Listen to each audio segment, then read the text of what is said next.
There are certain superstars who WWE Chairman Vince McMahon has always had a solid and healthy relationship with. Superstars such as John Cena, The Undertaker, Triple H, and even Roman Reigns have formed close bonds with Vince, and this has benefited them throughout their WWE career.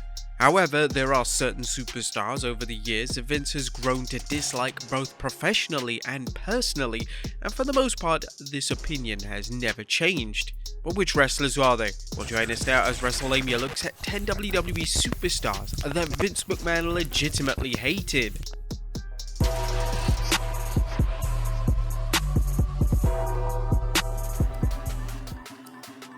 Be sure to subscribe and hit that notification bell for daily wrestling videos, and follow us on Facebook for exclusive lists. Number 10. Scott Steiner. When Scott Steiner rejoined the WWE in 2002, the relationship between himself and Vince McMahon seemed to be healthy enough. However, over the next few months, this would all change. Steiner would be positioned in a high-profile feud with Triple H for the world title, but sadly, Steiner's quality of work was so poor that Vince saw no future in him as a main event talent. Following Steiner's departure in 2004, he would spend the rest of his career in other companies such as TNA and would never step foot in a WWE ring ever again. As a result of the soured relationship between Steiner and WWE, Steiner would be rather public in his opinions in relation to Vince and his extended family.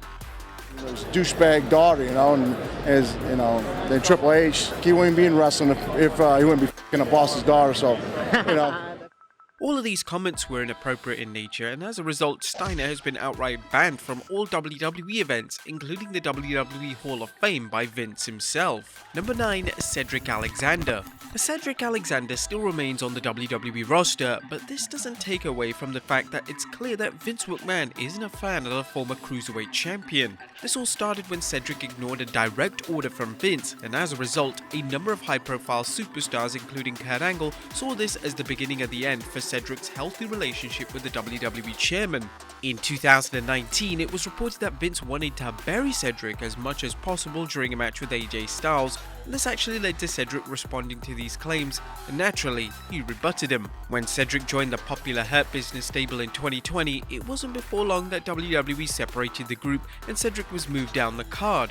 It's clear that Vince began to dislike Cedric when he disobeyed his orders, and it remains unclear if this rocky relationship could ever be healed. Number 8. Nails. For those not aware, Nails was a character that debuted into WWE in the early 90s. The character was an ex-prisoner who claimed that he had been abused in prison by the Big Boss Man.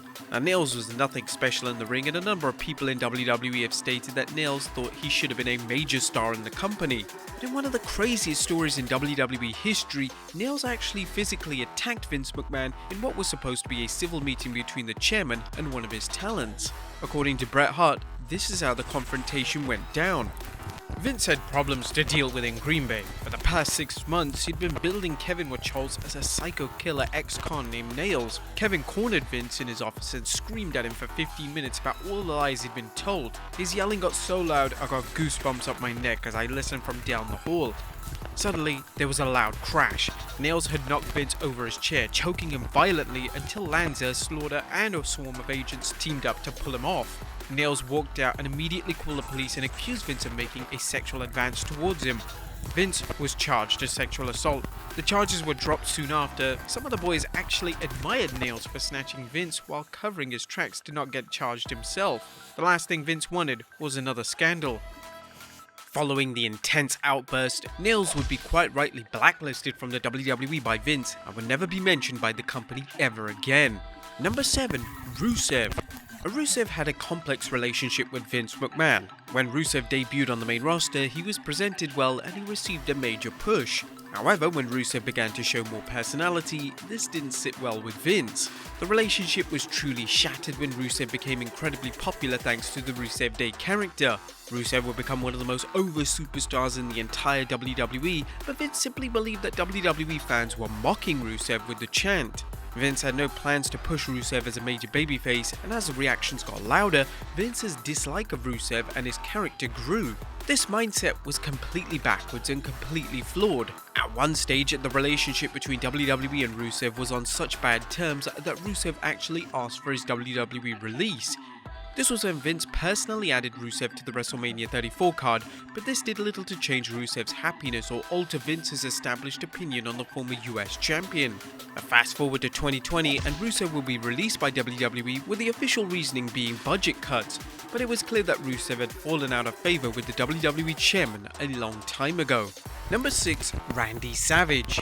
During the 80s and early 90s, Macho Man Randy Savage was one of the biggest stars in WWE. For the most part, Savage had a great relationship with Vince, however this began to change when Vince wanted to position Savage as a commentator on Raw. Savage believed that he had a lot more left to offer the company from a wrestling perspective, but Vince believed that he was simply too old to be wrestling. Savage was only in his early 40s during this time. Compare this to today's WWE, when it's often the case that superstars win their first world title in their 40s.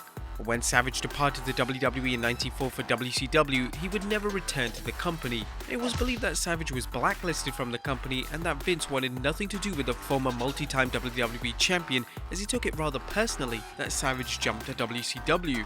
Number 5. Dusty Rhodes. By the time Dusty Rhodes arrived in WWE in 1989, he was already a household name. However, when he signed for the WWE, Vince McMahon decided to give Dusty a gimmick which involved the former WCW champion wearing polka dots. The gimmick was given to Dusty because Vince wanted to embarrass him as much as possible, and it was said that Vince was never really a fan of his work. With Dusty now in WWE, Vince finally believed he had control over his destiny. Interestingly, Dusty would eventually be heavily involved in development and subsequent success of NXT. According to those in WWE, Dusty and Triple H had a tremendous relationship which appeared to be a total contrast to the complex and hostile relationship between Dusty and Vince. Number 4. Gail Kim. To sum up the relationship between Gail Kim and Vince McMahon, look no further than the time that Gail described Vince as Satan, and that'll tell you everything you need to know.